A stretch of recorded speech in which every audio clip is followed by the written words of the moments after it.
A New York City point guard will give up his girl and his chain before he give up his dribble. We've revolutionized this game with our influence. New York City playground basketball blew up on a global scale. What we were seeing was cultural resilience. It's New York City at its finest.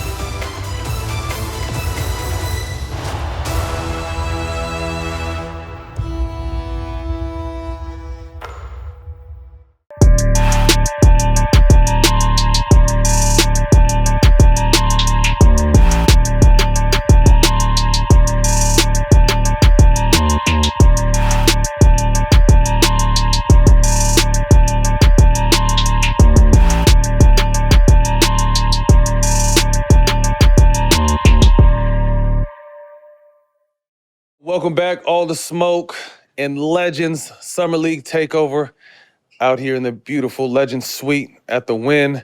Man, Jack, we got a good young one today. Yes, sir. Man, welcome to the show. First pick in the 2022 NBA Draft. Paolo. That's the yes, attitude he had at the AI game. He had just the same kick attitude. back, I know I'm finna be number one. That's it. Yeah, that's the attitude he had. Hey, bro, I was fighting for you on ESPN. Everyone else had the other dudes going number one. I was like, I'm taking Paolo number one, and lo and behold. But what the fuck do I know, Jack?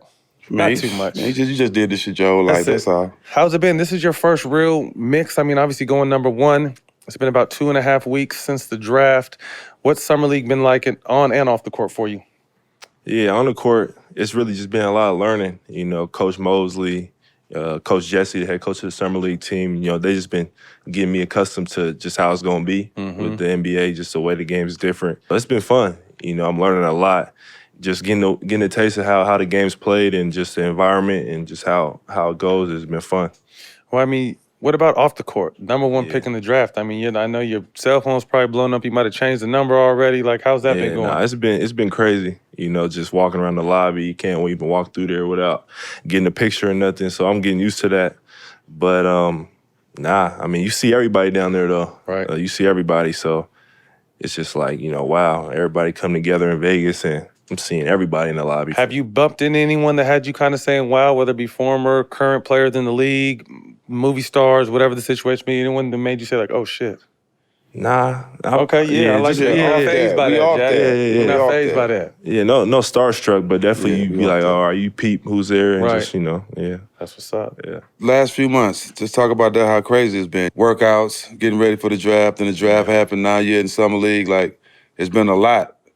And then being number one, you know, a lot comes with it. Talk about that. The whole pre-draft process was a lot, you know, because I really wasn't in one spot. You know, I was in New York, or I started in Miami, then I was in New York, then I went to Seattle, back to New York. Like, so I was just moving a lot, you know, having to work out everywhere I went.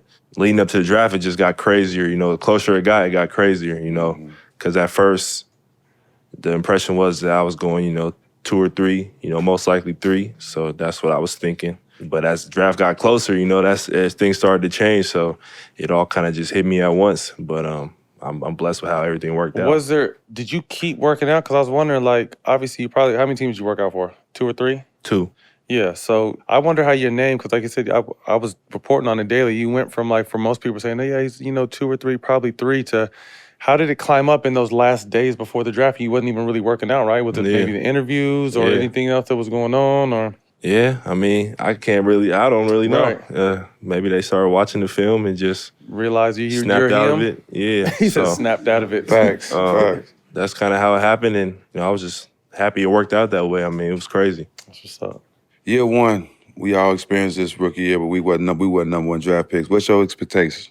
Your expectations of yourself year one? You know, affect the Magic in a winning way, you know, and just have a much better year. You know, I think we got a lot of talented players. Like, it's exciting around Orlando right now. So getting there, getting to work, and then just myself, you know, just being me, you know, playing well, obviously, you know, and just really, you know, kind of introducing myself to the league. This is a new game now. You know, when we played, it was kind of different. It was a bigger game.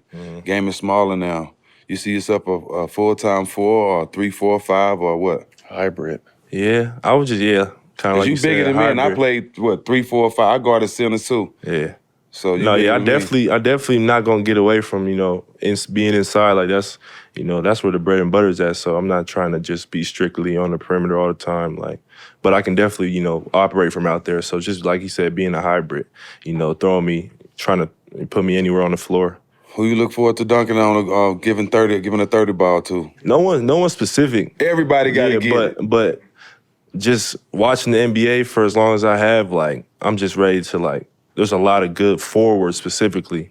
Guards obviously too, but just that forward position is it's a matchup pretty much every night. You're going to have to see somebody who's a legit, candidate. So that's what I'm most looking forward to, is just that matchup I'm going to have every night. Yeah, that's a good feeling. Born and raised in Seattle, a lot of talent comes out of there. We got former teammates and Catfish Corner and brothers out there. Talk to us about your upbringing in Seattle. Really grew up, my house is in the middle of the city. So just playing football in the city, playing basketball in the city, growing up in the city. My mom was a high school coach, so was watching Franklin, Rainier Beach, Garfield, all those teams play growing up all the time. So all the players that came before me, I watched in high school and got the chance to see them kind of grow up and then come behind.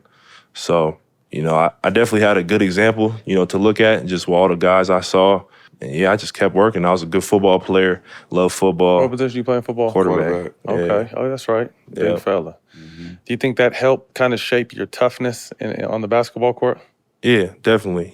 Just because football and basketball, no one's going to tackle you on a basketball court. So it's just it's easier to use your body. And then I think it helped me with my passing too. Just thinking a play or two ahead, trying to anticipate and throw people open, just stuff like that. I think it translated pretty well. One of my favorite teammates and brothers to this day, Jamal Crawford, kind of the OG out there of the Seattle basketball scene. How important has he been to your development and just, helping you out along the way? And how many times has he tickled you after he said something? With the hard fingers. I saw that episode. He ain't never done that one. Oh, it's coming. Oh, man, it's coming. Oh, it's coming. Trust me. With the hard finger. He just really, since my freshman year of high school, just kind of took me under his wing and started taking me to the gym, let me play in the Pro-Am, all the pickup games and stuff from when I was 15, and just really, really helped me and just kind of made the NBA seem because at that time it seemed so far, but he was like, look, high school's going to fly by, it's closer than you think. He was like, so you just got to start getting prepared for it now, even though it may sound, like it's far away. You got to lock in now. And so that kind of put things in perspective and kind of made me take it even that more, more serious. I was always in the gym working, trying to chase my dream, but that's when I started really taking care of my body, trying to just do the right things, the little things, because he was, talking to me about it all the time. When did you kind of hit your growing spurt? You're, 6'10", 6'11"? Yeah, 6'10", 6'11". When did you stretch out? Was there a time you grew a bunch, or was it kind of just gradually processed, or was it I grew 8 inches here and a couple here? Yeah, nah. So growing up, I was never the tallest. I was kind of in the middle, just an average height. And that's why I was such a good football player, athlete, just because I was never super tall, unathletic. But then 7th grade, I grew 5 inches from the start to finish. Went from 5'11" to 6'4", 6'5". And then that's my first big growth spurt. And then kind of from there, it just was 2 inches kind of every year. And so you got to 6'10". Yeah. Talk to me about how competitive basketball is out there. You said Jamal kind of brought you into the family early on, but you're playing pros and really good pros that are putting up big numbers in the league and making a lot of money. What was that first taste like? Because that was almost a cheat code to the NBA. Yeah, it is. And it was a cheat code to high school too, and college, just because you're in high school and you're playing against all them guys. It's you get to high school and it's you're bored. So, and then like you said, the competitiveness, it's not, people say them guys helped me a lot, but they helped me by being on my ass and and talking mess in the runs and just showing me how it goes. So they weren't just buddy all the time, IT, all them guys. When you playing against them, they don't give a fuck. Exactly. Trying to bust that ass. They're talking crazy, all types, telling you suck, all types of stuff. So and that's fun. That's what makes it. Yeah, that's what makes the most fun. So playing in them games, the competitiveness is always high. How important do you feel like Seattle or getting a team back in Seattle is for that city from an NBA standpoint? I think it's super. I think it needs to happen, I think it should be mandatory, not just because I'm biased, but because like it'd be a great look on the NBA. It's a great city. The fans there are crazy. Like if you bring, like I think if you get a team in Seattle, they'll automatically be a top, not the top, but a top fan base. I feel like just because those games would be sold out right away. So yeah, they're hungry for basketball. I know you're a little younger. Do you have any Sonic memories, or are those you were too young for that? No, I remember Sonics players. You know, Chris Wilcox, Earl Watson, Kevin Durant. Right, Yeah, so like I was like 6 or 7, so I was like early memories of basketball before they left. But yeah, my mom was on the basketball scene, so she was friends with a couple of them, you know, stuff like that. That's dope. There's a certain confidence that comes with being properly groomed. There's an aura, there's a vibe. You can tell by the way they carry themselves. We call this BGE, Big Groom Energy. And there's only one way to get that BGE. Manscaped. We'd like to introduce you to our best and biggest ultimate hygiene bundle yet, the Platinum Package 4.0 at Manscaped. Manscaped is the leader in below-the-waist grooming, and I trust them with the rest. Manscaped's new Platinum Package Bundle 4.0 is the biggest package they've ever offered, giving you a bulk discount on Manscaped's top products. The Manscaped Platinum Package 4.0 is the one-stop shop for a man who deserves it all. They designed this package to fully align your hygiene routine with elite products. Inside this Platinum package, you'll find their Lawnmower 4.0 trimmer, Weed Whacker ears, nose, and hair trimmer, Ultra Premium Body Wash, Ultra Premium 2-in-1 Shampoo Plus Conditioner, Ultra Premium Deodorant, Crop Preserver Anti-Chafing Ball Deodorant, Crop Reviver Ball Spray Toner, Anti-Chafing Boxers, and the Shed Travel Bag to hold your goods while you're traveling. The Lawnmower 4.0 Body Trimmer, Weed Whacker, Nose and Ear Hair Trimmer. Feature proprietary advanced skin-safe technology to protect your delicate parts and holes. Both are waterproof so you can shave with less mess. In addition to shaving, you can also upgrade your shower routine with the Ultra Premium Body Wash and the Ultra Premium 2-in-1 Shampoo and Conditioner. You have your skin and hair hydrated and smelling extra fresh. Don't forget to apply the aluminum-free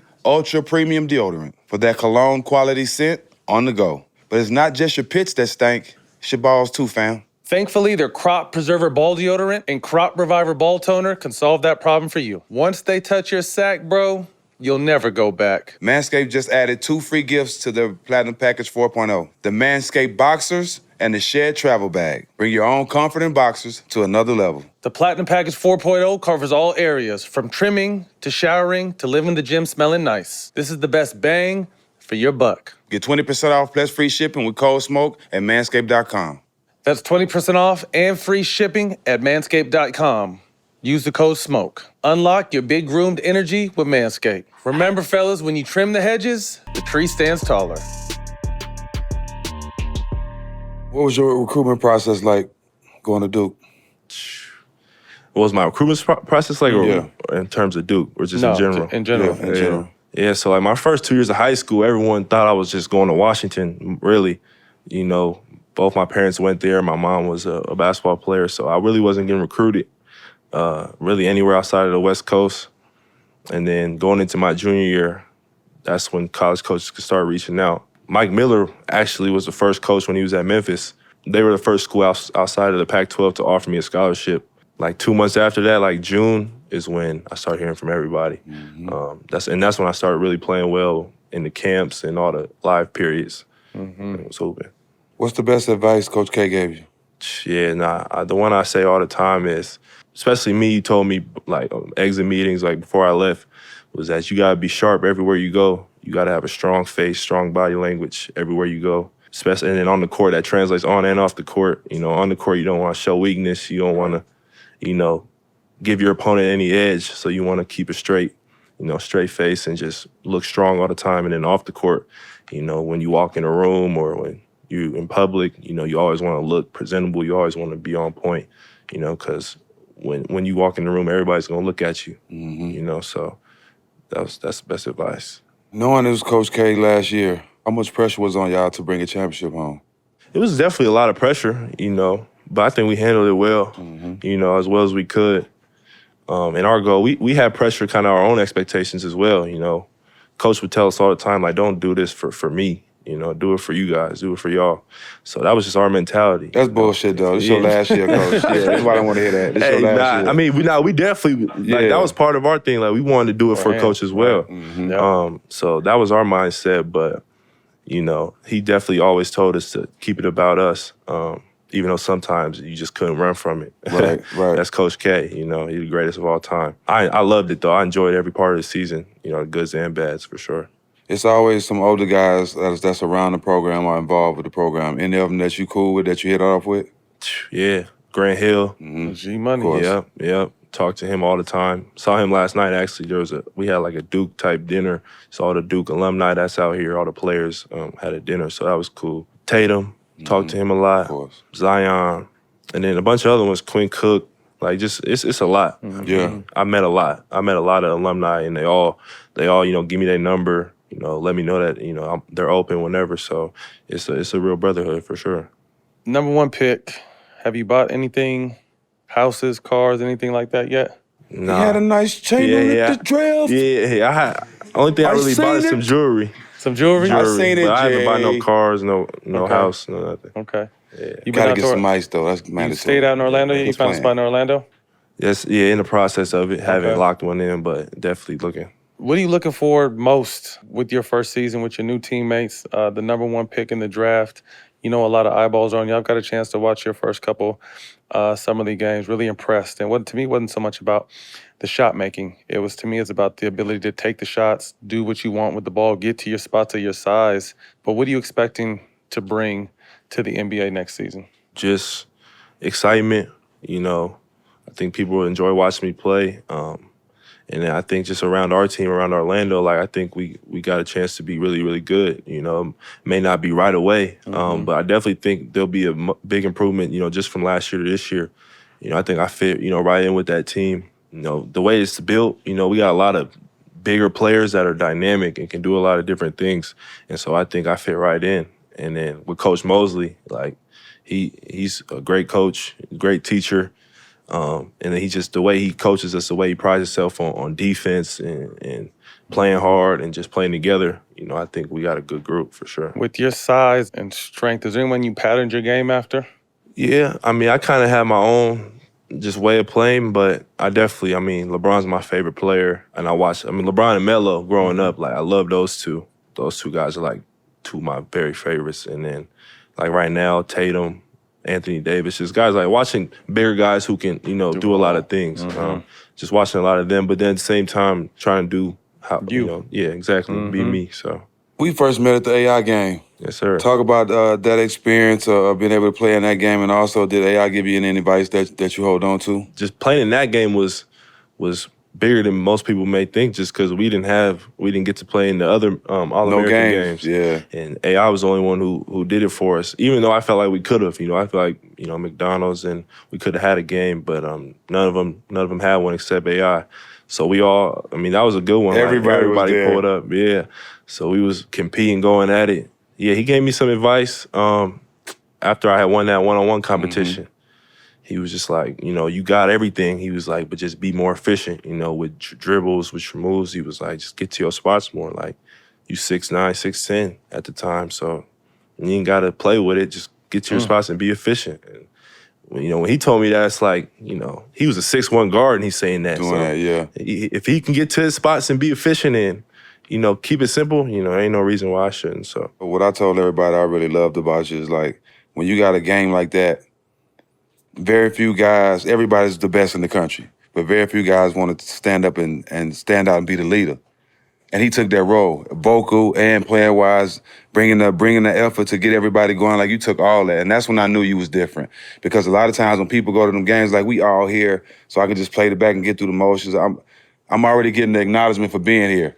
But he went there, he came there to already at the top of the nation, but still coming with something to prove. I think that's what AI respected the most about you. Yeah. No, I remember when I first heard that y'all was having the game, I texted like 10 different guys, sent them the flyer, was like, yo, we gotta all go. Yeah, it was dope. You know, we because we appreciate didn't get to play against each other. So That was super dope. How did you connect with Mike Miller? like I had said, he was the first coach to offer me outside of the West Coast.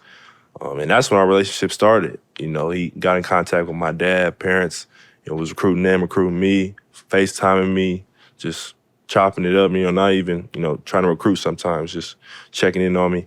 Obviously, he ended up leaving, and I ended up, you know, going to Duke. But he had kept in touch, would check on me here and there. When I got close to the college season, you know, he pitched his agency and was just, he didn't even really come at me too hard. He just was like, yo, it's something. He was like, just, keep an eye out, whatever, don't want to bother you.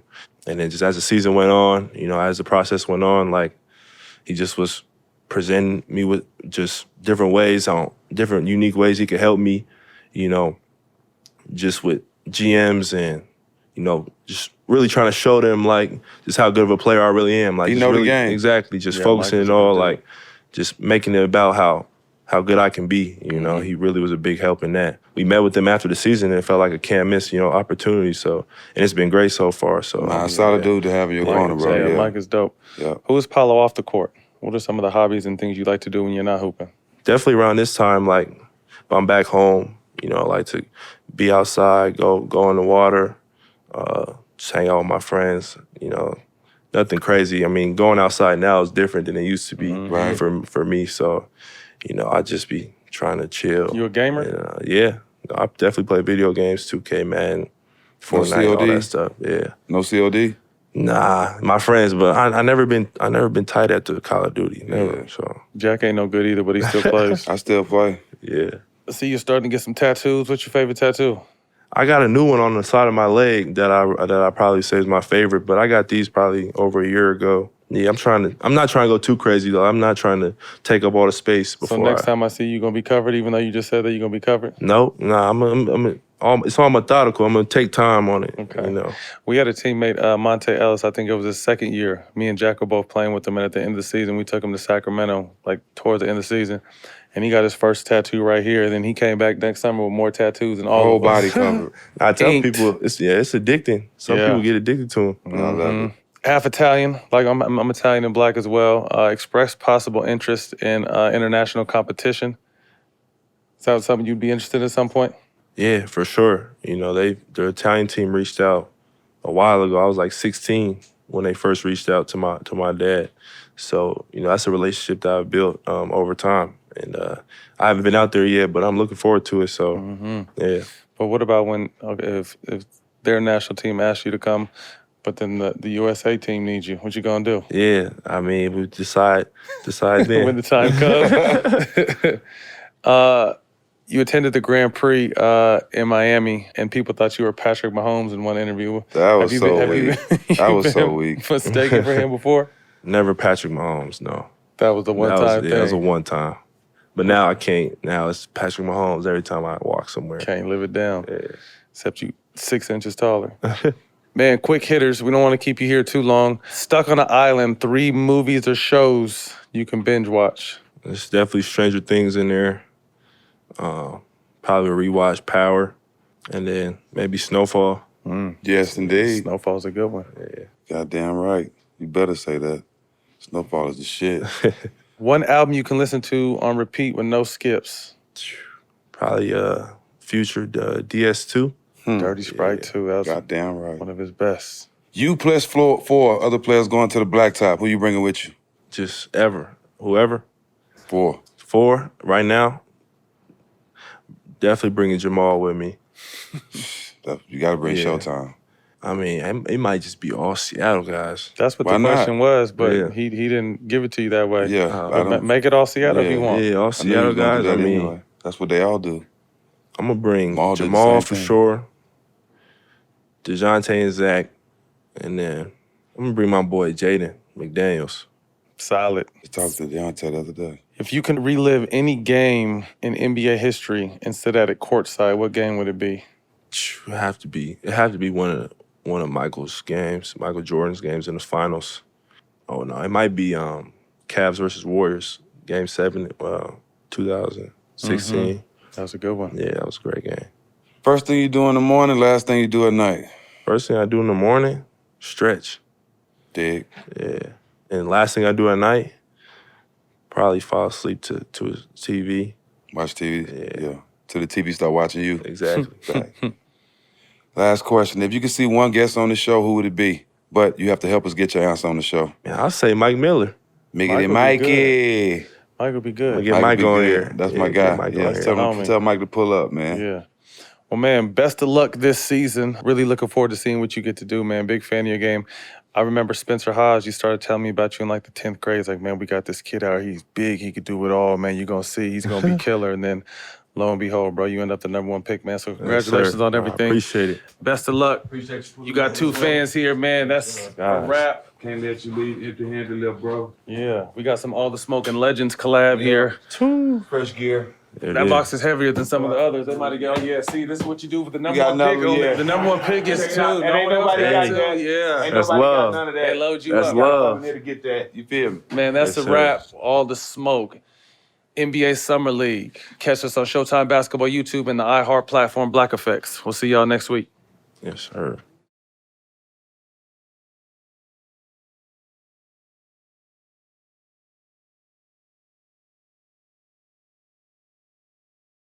Get your space! Hands!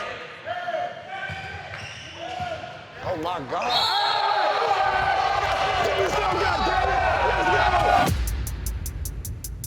This is widely considered the most competitive environment in high school basketball.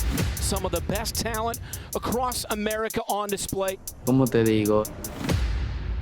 Es algo bien grande. We have a lot of pros that come about this game. When you come here, show up and show out, it's eyes everywhere. And then a lot of people don't get this opportunity. Playing hard means everything out here. High intensity everywhere you go. That shit up out there! I just love to compete. My mentality is, nobody's better than me. Unless you're here, you'll never know how good you could be. Don't tell me, you want to show me. Yes, sir! A lot of this shit come from your heart, man, and how tough you are. I'm living proof that dreams do come true. On the run, wide open, Showtime.